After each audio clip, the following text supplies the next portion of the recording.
열방으로 퍼지는 그리스도의 향기. 안녕하세요. 하늘빛 향기의 표인봉입니다. 안녕하세요. 윤유선입니다. 예수님의 부활 소식을 직접 전해 듣고 믿지 못한 사람들이 있었습니다. 하지만 사도들과 초대교회 사람들은 달랐습니다. 예수님의 죽음과 부활을 믿었고 세상과는 다른 선택을 했죠. 네, 부활의 소망을 안고 살아간다면 늘 감사와 기쁨이 넘쳐야 하겠지만 불안과 두려움 속에서 헤매기도 하는 우리들의 나약한 모습을 발견하기도 합니다.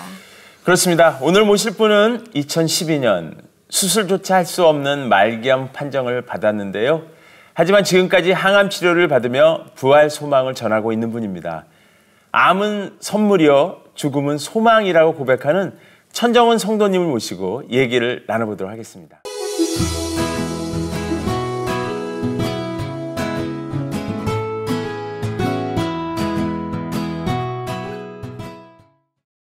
반갑습니다. 어서 오세요. 네, 안녕하세요. 네. 반갑습니다. 네. 네. 오늘 참 아름다우십니다. 네. 너무 감사합니다. 네. 자기소개 부탁드릴게요. 네, 저는 부활 그 증거 영화에 출연을 했고 나는 주님의 것입니다. 책을 쓴 그리고 지금은 86차 항암을 하고 있는 암 환자 천정은이라고 합니다. 네. 반갑습니다. 반갑습니다. 네. 네. 실례가 될지 모르겠지만 86차 항암 하신 분으로 보이진 않으세요. 네, 많이들 네, 그러세요. 너무 건강해 보이시고 잘 먹고 마음 편안하게 네. 그냥 주님과 함께하는 것이 가장 큰 안식처라는 걸 알고 살기 때문에 그게 보이는 것 같아요. 네. 아니 근데 보통 항암하면 굉장히 몸이 힘들고 아프다고 하시는데 맞습니다. 네. 잘 어떻게 이겨내시는 건가요? 주님을 만나기 전에는 그것 때문에 죽고 싶었는데 주님을 만난 이후에는 그것 때문에 또 버티는 게 있어요. 주님이 함께 하시니까 괜찮아. 그리고 주님의 뜻이 있겠지? 나를 통해서 분명히 이유가 있으시니까 이걸 허락하셨겠지? 그렇게 하다 보니까 기쁘고 오히려 즐겁고 다음에 만날 사람들이 이거를 내가 겪어야 될 이유가 있는 사람들을 꼭 만나게 될 거야.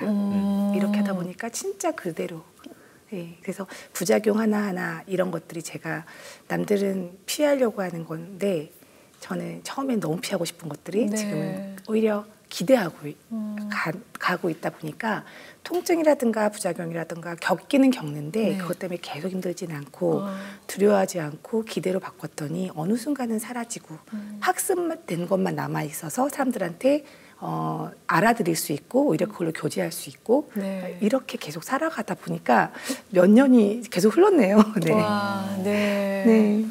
어떠신죠? 2012년에 처음, 그러니까 지금부터 8년 전인데 처음 어떻게 발견하게 되셨어요? 한 번도 겪어보지 못한 통증이 왔는데 아파도 그냥 아파 이 정도 느껴지고 그냥 이렇게 되잖아요. 그게 아니라 저도 모르게 허리가 앞으로 고꾸라지더라고요. 그냥 누군가가 칼로 쑥 쑤신 느낌? 그래서 너무 놀랍고 너무 긴장이 됐지만 순간 큰 병일 것 같아 라는 생각이 들었는데 아니야 아닐 거야.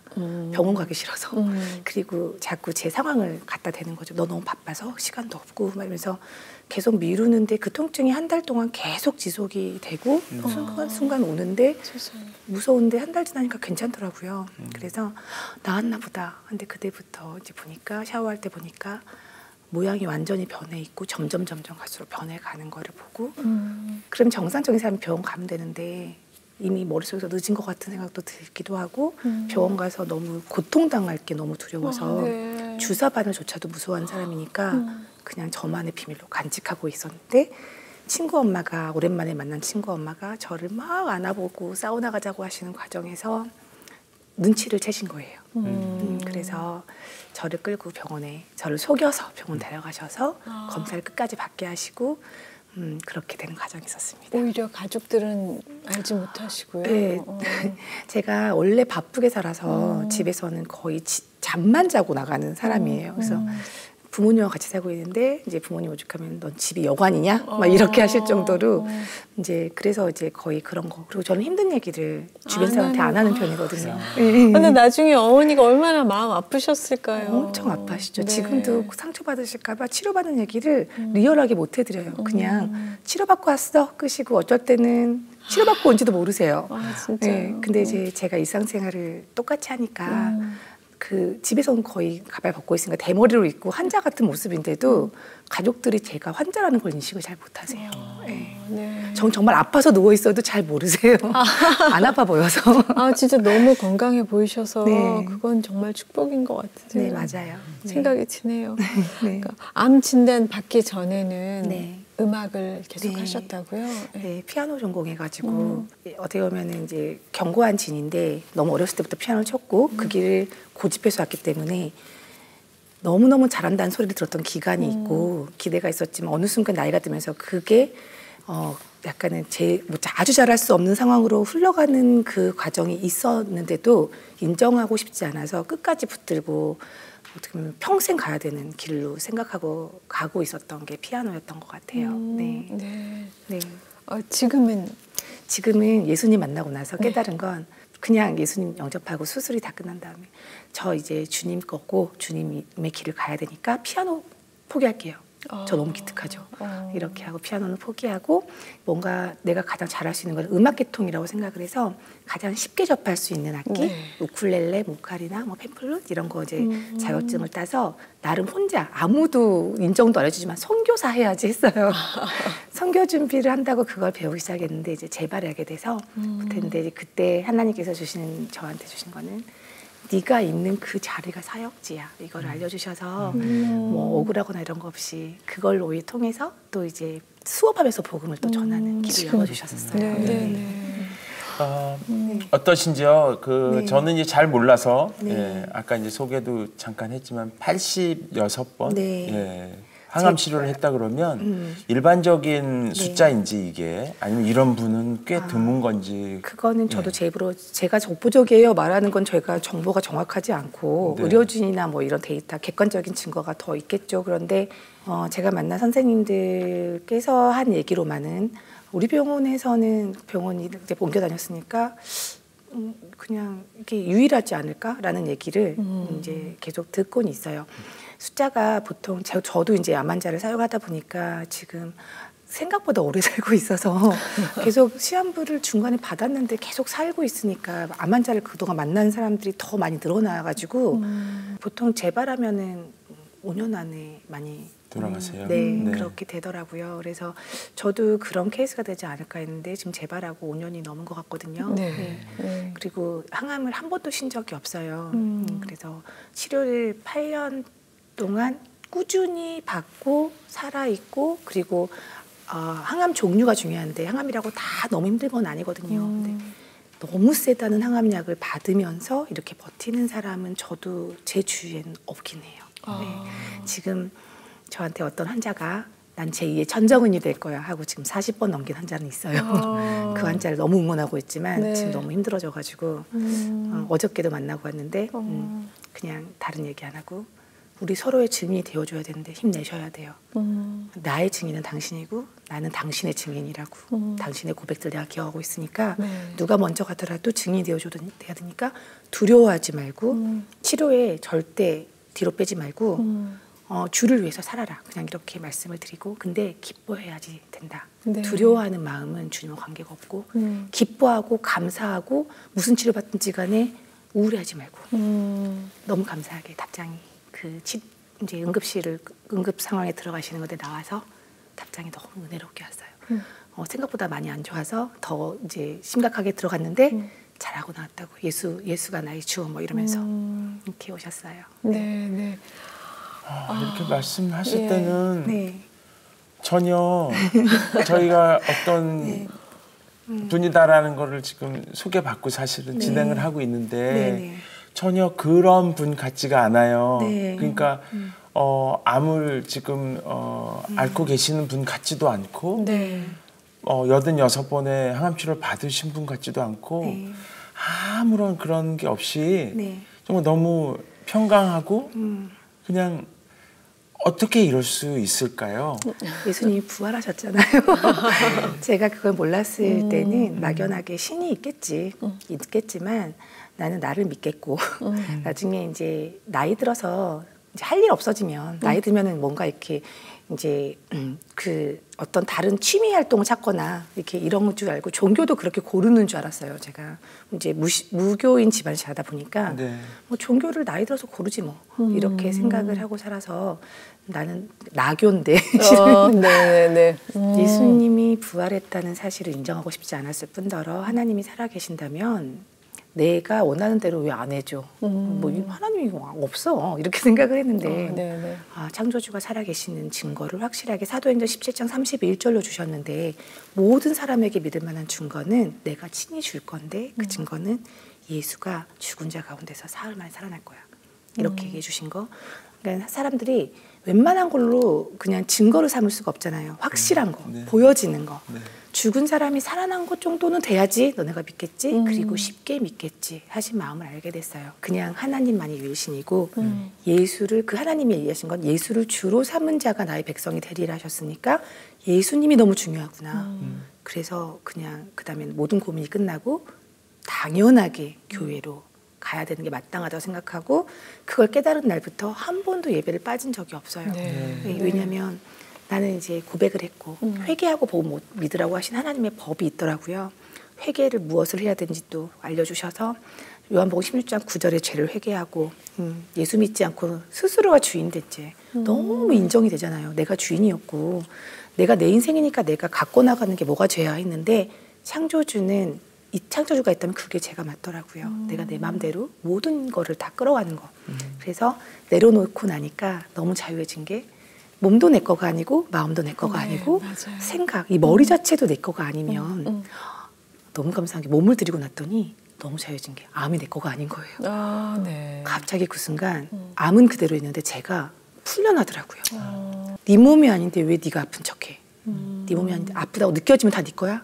아니야. 그렇게 하면서 싸웠더니 어느 날부터 다 떠나가는 거예요. 부작용도 떠나가고 통증도 떠나가고. 아 진짜요? 네. 근데 그거를 말로 설명을 할 수가 없는데 암 환자들한테 꼭 설명해 줘야 되는 내용인 거예요. 왜냐하면 그분들의 문제는 지금 이 암에서 해방돼야지 그 다음에 하나님을 볼 수 있다고 믿는 게 있는데 순서가 하나님 나라의 순서가 정확하더라고요. 마태복음 6장 33절을 보니까 하나님의 나라와 그의 의를 먼저 구하며 나머지는 더하시리라.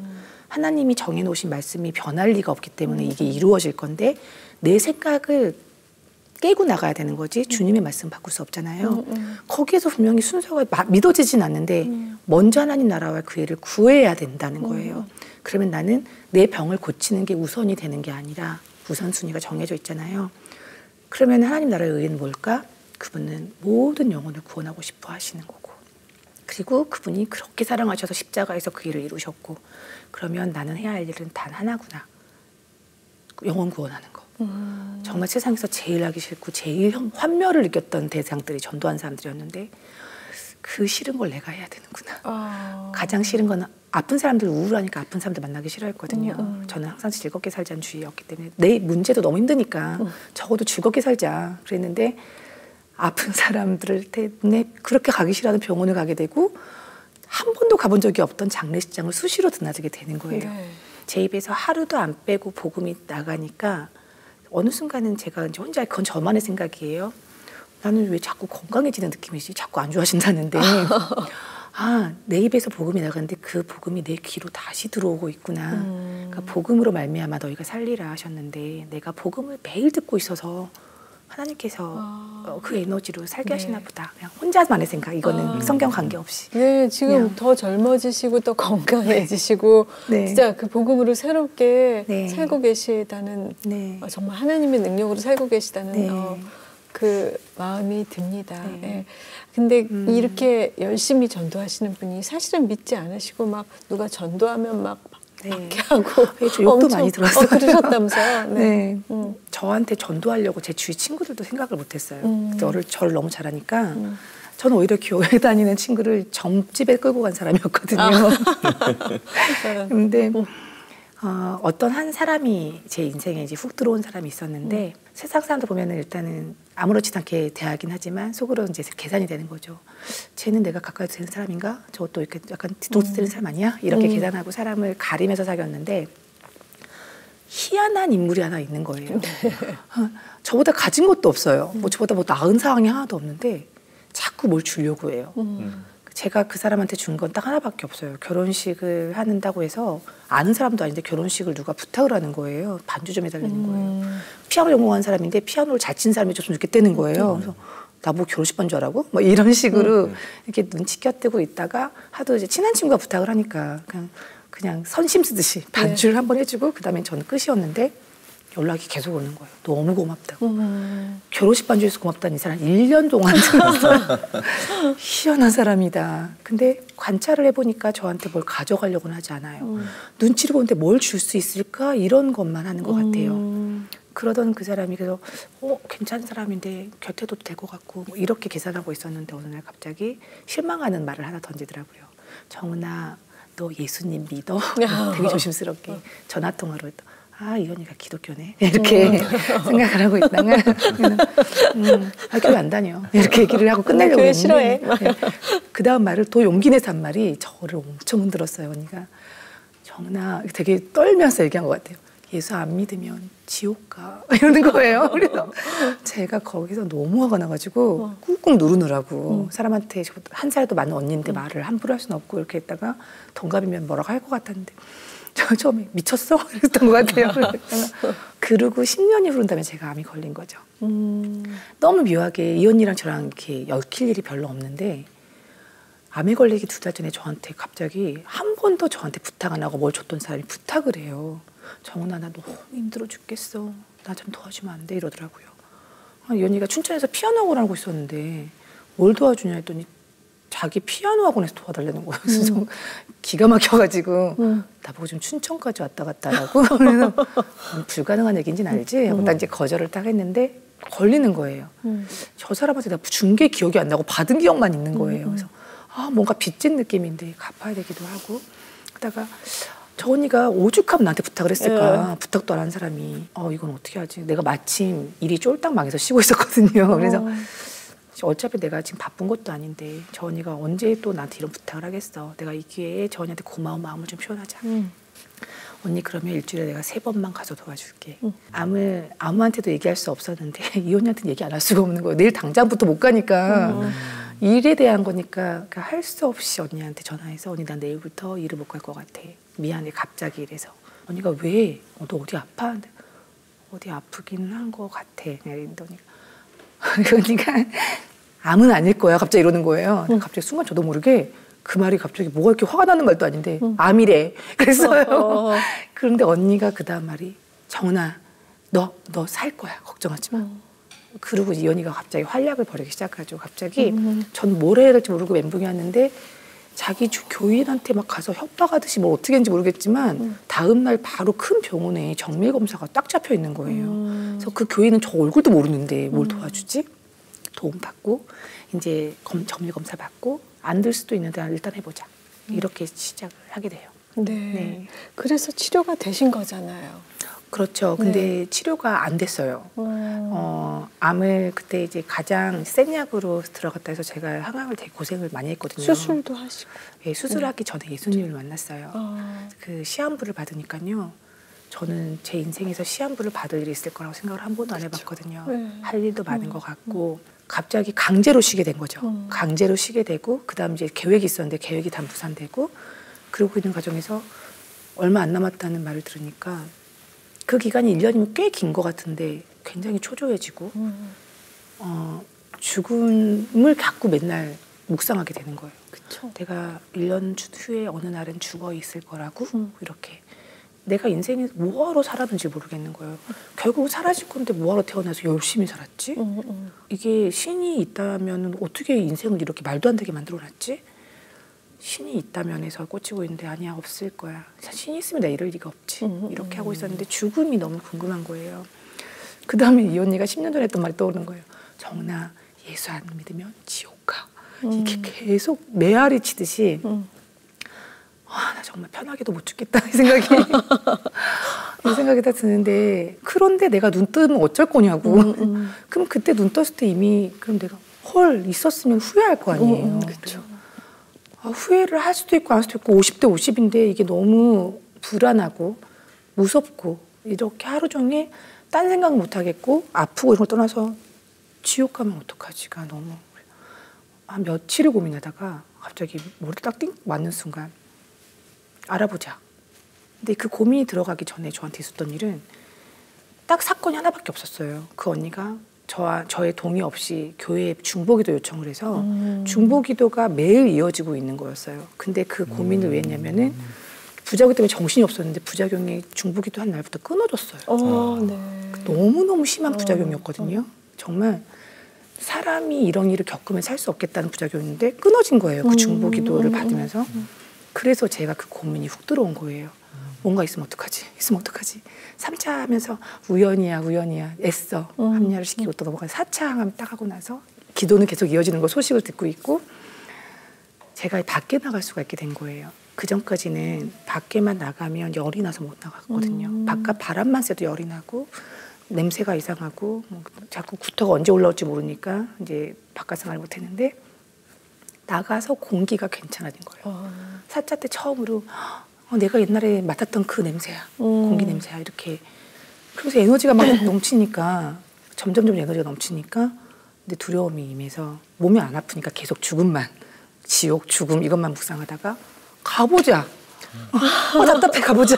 네. 뭐 있으면 믿고 없으면 많은 거지. 너 지금 시간 많잖아. 할 일도 없고 이렇게 하면서 언니가 그냥 갈래 할 때 못 이기는 척. 실은 가고 싶은 마음이 있어서 딱 갔는데 가자마자 후회했어요. 이제 후회했어요? 네. 왜요? 저는 하나님 만날 수 있을 것 같은 느낌으로 갔는데 네.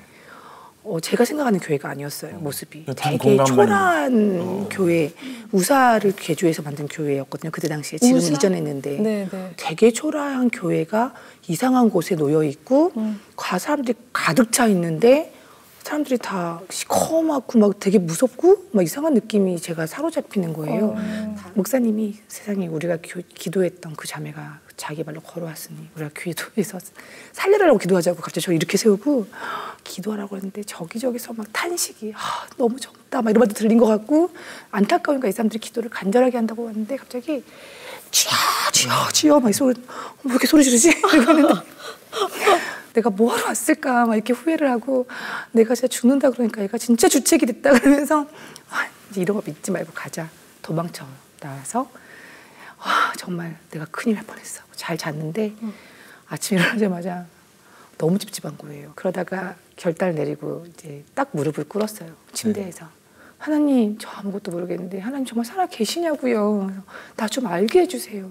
그래서 이렇게 기도하다가 그 교회가 이상한데 교회에 대한 분별력 좀 주세요. 저 지금 갈 거예요. 살아계시면 알려주시고 그리고 이 언니 이상한 데 다니면 제가 꼭 구출할 수 있게 도와주세요. 적진에 가는 기분으로 이렇게 마음을 먹고 버스를 타고 이렇게 가는데 핸드폰을 만지작거리면 되는데 그냥 저도 모르게 가방을 뒤졌는데 가방에서 그 교회에서 받은 제자 훈련 책자가 있는 거예요. 그래서 그거를 되게 얇아서 적을 알아야 싸울 수 있어. 이렇게 일단 읽어보자. 이 사람들이 뭐라고 쓴 거야? 이렇게 딱 읽어보기 시작했는데 읽다가 이제 말씀 앞에 섰죠. 로마서 1장 28절 말씀에서 쿵 하고 온 게 모든 사람이 마음에 하나님을 두기 싫어한 죄를 지었다는 내용이 거기 나와 있더라고요. 근데 거기서 동의가 되는 거예요. 난데? 하나님 마음에 두기 싫어. 난데? 근데 그게 뭐? 근데 그 다음에 로마서 5장 12절 말씀이 있더라고요. 이와 같이 모든 사람이 죄를 지어서 사망에 이르렀도다. 죄 지어서 죽는 거야. 처음엔 이렇게 받아들였는데 죽음에 대한 게 갑자기 여기서 나오고 모든 사람 안에 내가 들어가고 마음에 하나님 두기 싫어하는 게 죄라는데 그 죄가 내가 지은 게 너무 마땅하고 동의가 되는 구절을 발견하고 제가 그때부터 가슴이 쿵쾅쿵쾅 뭔가 찾을 것 같아. 이 안에 내 답이 있을 것 같아 하고 다시 정독하자 하고 맨 처음 돌아갔어요. 맨 처음 구절에서 사도행전 17장 31절 말씀을 발견하게 돼요. 모든 사람에게 하나님이 친히 믿을 만한 증거를 주셨음이니라. 예수를 죽은 자 가운데 다시 살리신 것으로. 예수가 부활한 게 사실이면 하나님이 살아있다는 증거라고 하나님이 얘기하셨다는 구절에서 예수님이 부활했나만 찾으면 돼. 예수님이 부활했다는 게 사실이면 하나님이 살아계신 거고 그러면 당연히 천국과 지옥이 있겠네. 지옥이 풀리는구나. 오늘 날짜가 딱 갑자기 며칠 하다가 오늘 날짜가 왜 어떻게 생겨났지? 이렇게 딱 되면서 BC와 AD가 떠오르더라고요. 예수랑 관계가 있었잖아. 왜 예수가 뭔데 갑자기 다 온 인류가 기준을 갑자기 날짜를 다시 세웠어? 갑자기 여기 각 꽂아가지고 찾아봤더니 아노 도미니는 그리스도의 해고 비포 크라이스트. 이 BCYD가 예수 그냥 한 사람으로 기준인데 어떻게 2000년 전에 그냥 아무 업적 없이 죽은 사람이 네네. 기준이 돼서 부활했구나. 사람들이 그걸 다 봐버렸구나. 그래서 이 사람들이 하나님이구나 하고 이 날짜를 세웠구나. 하나님이 오신 해를 1년 세웠구나. 예수님 부활하셨네요. 하나님 살아 계시네요. 지옥이 있었네 하고 그때 제가 만세 그랬어요. 지옥이 있었어. 그리고 처음에는 발견한 게 너무 기뻤는데 그 다음에는 나 지옥이네. 그때부터 다시 나 어떻게 해야 돼? 나 어떻게 해야 돼? 천국 가야 될 거 아니야. 그래서 찾아본 말씀에서 하나님이 그 길라잡이 같이 착 어떻게 천국 오냐면 하듯이 써놓으신 구절들이 발견하게 돼요. 망설일 이유가 없는 거예요. 그리고 이분이 너무 인격적인 말씀이 요한계시록 3장 20절에 나와 있더라고요. 내가 문 밖에 서서 두드리노니 네가 마음의 문을 열면 내가 들어갈게. 내가 열어야 되는구나. 제 마음도 가져가시고요. 제 몸도 가져가시고 제 뇌도 다 가져가세요. 감사합니다. 아멘. 저는 이제 주님 거예요. 예수님이 나의 주인이십니다. 고백하자마자 몸에서 뭔가 이렇게 묶인 게 확 풀어진 느낌. 네. 그전까지는 폐쇄공포증 걸린 사람 같았거든요. 암 환자라서 어디 못 갈 것 같고 비행기도 못 타니까 갑자기 그러고 나서 다 주님 거라고 하니까 너무 기쁘고 나는 진짜 너무 자유하다고 했는데 순간 머릿속에서 약간 압실한 생각이 몸이 예수님 거면 암도 예수님 거네? 이거 너무 좋다. 다 가져가세요. 다 가져가세요. 나 진짜 싫어요 이거. 암을 가져가셨으니까 내 거 아니야. 목사님이 그날 설교가 너무 시원한 설교를 해주셨어요. 예수님이 부활하신 게 역사적으로 너무나 분명한 사실이에요. 그러니까 여러분 성경 말씀대로 사는 게 인생의 정답입니다.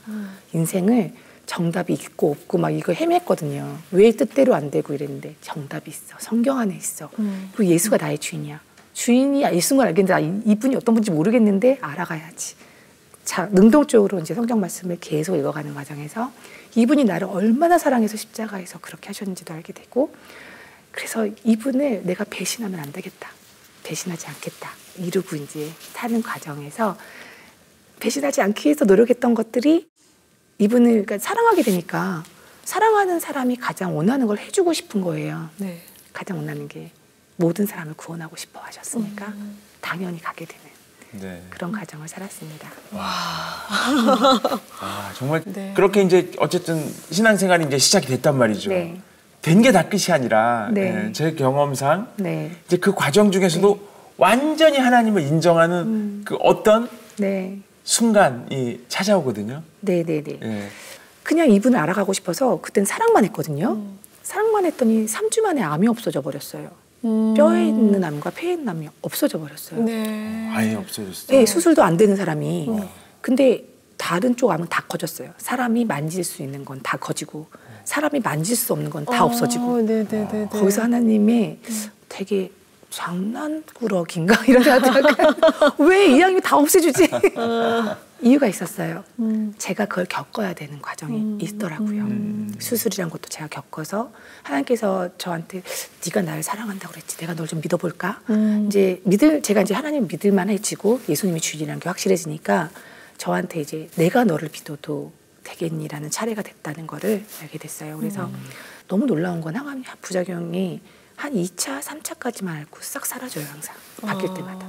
네. 그러니까 더 할만하긴 하죠. 그래 방사선 치료도 받고 항암 치료도 받고 뭐 항암 치료 받고 하는 과정에서 힘들었던 순간이 단 한 번도 없는 거예요. 기대만. 네네. 힘들어서 어쩔 땐 정말 오랫동안 못 먹기도 하고 네네. 정말 아파서 막 진짜 부들부들 떨기도 하고 근데 그 과정은 항상 눈물은 막 쏟아지지만 기대감이 한 번도 안 놓친 게 우리 예수님이 내 안에 살아계시고 네. 이거는 이유가 있는 거고 그리고 뭐 복불복이 50대 50 반반 지금 부르시는 거면 감사합니다 하면 가면 되고 남겨놓으실 거면 내가 이걸 겪어야 되는 이유가 있는 거고 단순하게 생각을 하다 보니까 단순해지더라고요. 저 되게 복잡한 사람이었는데 네. 지금도 지금 그래서 그 기억들을 가지고 말기암 환우들을 돕고 네. 계신다면서요. 네네. 예. 환자들한테 가서 너무 아프시죠? 이런 거보다는 정신 차리셔야 돼요. 지금 시간 낭비할 시간이 없어요. 주님 만나셔야 되고 주님 만나서 그 시간을 주님한테 드리는 걸로 가야지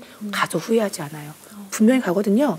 그런 데서 15장을 가지고 주로 전도를 하거든요. 기쁘게 주님한테 가는 그 날을 소망하고 하나님이 우리한테 주신 최고의 선물 부활체와 처소를 예비하러 내가 간다 하셨던 그 집 그거를 내가 정말 소망할 때까지 주님을 사랑하시면 죽음이라는 거는 너무 힘들고 두려운 대상이긴 하지만 두려워하지 말라는 말씀을 실천할 수 있게 돼요. 이게 너무 중요해서 그리고 암통증을 겪어봤더니 겪지 못한 사람들은 모르는 통증이거든요. 그래서 꼭 알려줘야 되겠다. 이 사람들 여기 통증에 갇혀있으면 안 되고 네, 천국을 네. 가야 된다. 네. 그래서 다니면서 그런 얘기를 주로 하고 와요. 어쨌든 최근에는 활동의 폭이 굉장히 넓어지셨어요. 영화 때문에. 영화에 나오셨죠. 영화 네, 주인공이죠. 네. 와. 정말 사도행전 1장 22절 말씀 그대로 정말 예수님이 부활하심을 증거하는 사람이 되어야 하겠다. 그 16절 말씀을 제가 그 뒤에 말씀을 좋아하는 26절 말씀이 있는데 네. 하필이면은 그 사도 배신한 바론 유다의 자리를 채우는 사도 뽑는 게 부활한 걸 본 사람 중에서 뽑아요. 그래서 마띠아게 뽑히거든요. 그래서 네, 마땅한 네, 거. 네. 네. 네. 근데 이 영화를 보시면 이제 한번 가야 되는 그게 대한 고민을 하실 만한 그런 영화라고 생각을 합니다. 네. 많은 분들이 보셨으면 좋겠어요. 네, 네. 네. 보고 싶네요. 제가 주인공이라서가 아니라 네. 이 영화를 쉽게 해서 출연하시고 하는 과정 중에서 네. 또 하나님께서 가족들에게 놀라운 은혜를 주셨다는 얘기 들었는데 어떤 일인가요? 네. 제가 저희 집에서 제일 센데 네. 제가 예수님 만나니까 와 진짜 세더라고요. 저희 가족들이. 집에도 잘 안 들어가게 돼요. 복음 전하다 보면 너무 늦게 들어가고. 그 네. 부모님들은 제가 복음은 전하지만 삶으로 보여드릴 수 있는 게 없더라고요. 계속 그래서 복음이 전해지는 게 늦어졌는데 복음은 전하는데 전해지지가 않는 거예요. 가족이 왜 힘들지? 내 몫이 아닌가 보다 협력도 시켰지만 제가 부족하니까 아직 안 됐다고 생각을 하는데 영화를 보는데 부모님이 영화까지 나오는데 이미 아실 것 같은데 제가 말을 못 드린 거예요. 촬영하는 것도 말 못 드렸고 기독교에 대해서 아직도 별로 그렇게 하시니까 끝까지 말을 못 드리다가 엄마한테만 살짝 말씀드렸는데 엄마도 고민하시는 거예요. 아빠가 너무 싫어할 것 같다고. 시사회 때 아버지를 모시고 가야겠다는 거를 생각하고 아빠한테 거짓말이라기보다 시사회를 가는데 내가 나왔다는 말은 빼고 네. 초대를 받았는데 아빠가 꼭 오셔야 된다. 그래서 아빠가 뭐 시간이 있으니까 가겠다 하고 이제 엄마 아빠랑 싹 와주셨는데 아무 말도 안 하고 그냥 모시고 갔다가 제가 무대 위로 올라간 거죠. 네. 너무 충격을 받으신 너무 거예요. 놀라셨겠다. 그러셨겠다. 그 김에 나온 김에 제가 이제 책을 나왔어도 못 드렸거든요. 처음에 책 받자마자 엄마 아빠한테 편지를 썼어요. 한 권씩 딱 드리려고 했는데 못 드린 거예요. 그거를 용기 내서 어차피 이미 이제 파헤쳐졌으니까 저녁에 와서 아빠한테 책을 드렸는데 아빠가 더 놀라시죠. 영화도 놀라운데 책까지 썼다고 너무 놀라가지고 계신 아빠가 밤에 잠을 못 주무셨고 새벽 5시 되니까 이제 항상 이제 그 산책하시는 코스가 있는데 한강변에 가셔서 그 당신이 항상 앉는 자리에 앉아서 새벽 5시에 나가서 그거를 계속 읽으셨대요. 책을. 읽으시다가 엄청 오열하셨다더라고요. 돌아오셔서는 저한테 뭐라냐면은 교회 가자.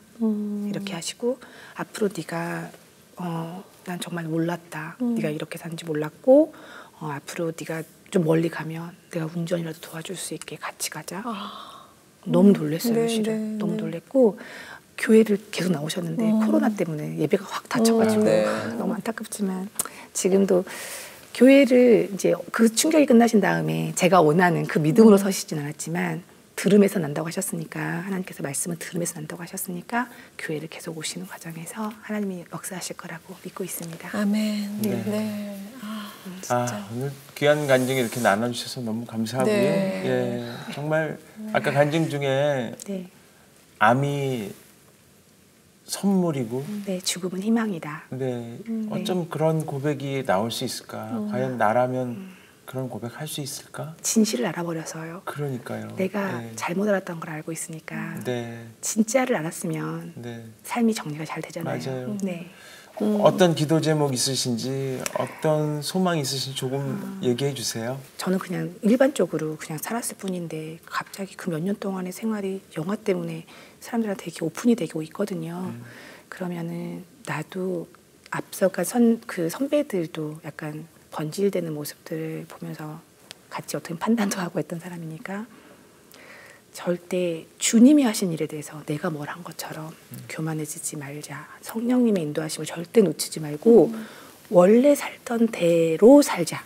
이게 이제 일본 기도 제목이고 왜냐하면 자꾸 섭외가 들어와서 제가 조금 제 일상생활에서 뭔가 우선순위가 좀 바뀔까 봐 그런 생각을 했고 2번은 하나님께서 만드신 영화가 너무 분명하거든요. 부활 그 증거는 영화를 보시면 그냥 그번 보시면 저는 그 뒤에서 겪은 사람 얘기가 에피소드들이 있잖아요. 너무 놀라우신 분이세요. 사람의 힘을 요만큼도 안 쓰셨어요. 요만큼의 욕심도 다 배제하신 영화거든요. 하나님이 만드신 이 영화가 하나님께서 이 시대에 코로나 시대에 이 영화를 나오게 하신 이유가 있을 거라고 생각을 해요. 많은 분들이 시간을 그냥 무의미하게 보내다가 죽음을 맞이할 수 있는 이 세상에서 의미 있는 진리를 찾기 위한 노력을 조금이라도 했으면 좋겠고 그 진리를 찾는데 이 영화가 반드시 도움이 될 거라는 확신이 들어요. 그래서 좀 보셨으면 좋겠습니다가 2번. 모든 사람이 봤으면 좋겠다. 이런 게 2번 기도 제목입니다. 네. 저희들도 열심히 기도하도록 하겠습니다. 네, 오늘 귀한 말씀 감사합니다. 네, 너무 감사합니다. 네, 고맙습니다. 네. 어떻게 생각하면 너무 큰 문제이고 너무 큰 어려움에 닥쳐 있다라고 생각할 수 있겠지만 그 문제 때문에 그 문제가 축복이고 소망이라고 얘기하시는 오늘 간증자의 얘기를 들으면서 어떻게 저런 믿음을 가질 수 있을까라는 생각을 해봤습니다. 그 믿음을 가질 수 있는 근거는 살아계신 하나님이라는 그 간증 앞에 오늘 정말 큰 울림과 감동을 안고 갑니다. 네. 성도님께서 지금 암과 투병하고 계시지만 그 암이 있든 없든 저희는 언제나 죽잖아요. 네. 성도의 삶이 정말 저희가 이 삶을 우상으로 삼고 삶을 너무 하나님보다 더 소중하게 생각하는 게 아닌가 하는 생각을 다시 하면서 성도가 죽음을 맞이하는 마음이 어떻게 돼야 되는지 생각해보는 시간이 됐습니다. 네. 확신이 없으신 분들은 부활 그 증거라는 영화를 함께 보시면서 하나님의 음성을 듣기를 원합니다. 함께해 주신 여러분 고맙습니다. 다음 시간에 뵙겠습니다.